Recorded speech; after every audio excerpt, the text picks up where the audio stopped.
Hi, my name is Tabitha Ogango from Gifted Hands School. The current COVID-19 global pandemic has called us all to rethink the way we do many things. I would like to open up discussions in the area of education and to help us all think about critical issues that we must consider so that we are prepared to adapt to the changes that are inevitable in the education sector. Let me begin by asking you, what is education? I know the answers could be as varied as are those of you who are listening, but allow me to propose to you that education is a process. Lao Tzu said, "A journey of 1,000 miles begins with a single step." And William Shakespeare wrote a play and entitled it, "All's Well That Ends Well." These two quotes are key to my discussions around education as a process. A process is a series of steps and actions that are taken towards achieving a particular end. Education as a process therefore requires a clear plan of content, of activities, of experiences that lead towards an anticipated end.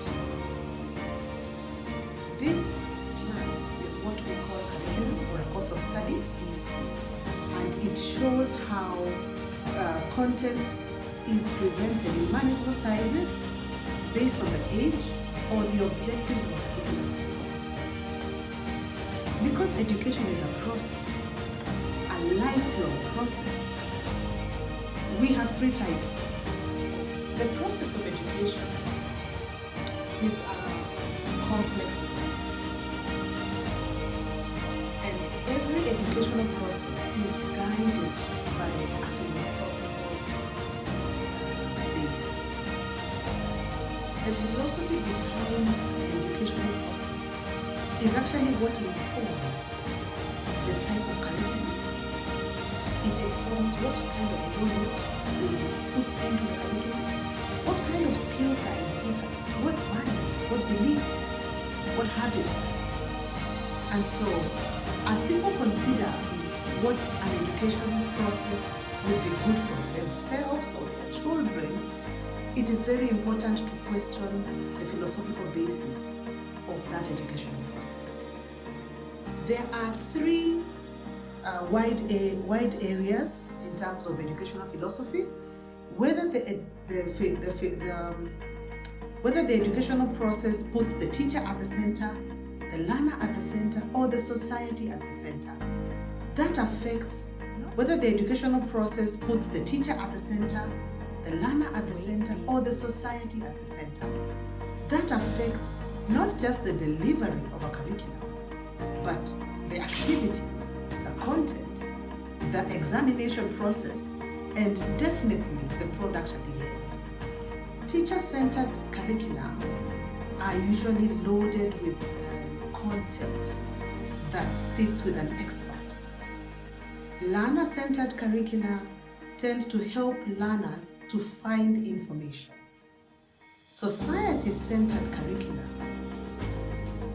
relies on what society needs to form the content of that educational process.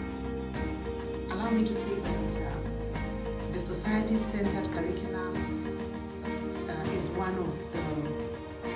one that we need to move away from, because when we are preparing learners for 5-10 years from now, thinking about what the society needs is very dangerous, because that's another shifting cloud, because things will keep changing, and sometimes we find that we have trained people for careers in positions that don't exist anymore.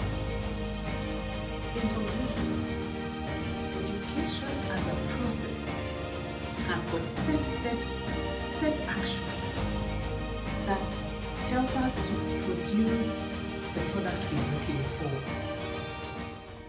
On a light note, I love weddings, and I have been honored to be cake matron for several weddings.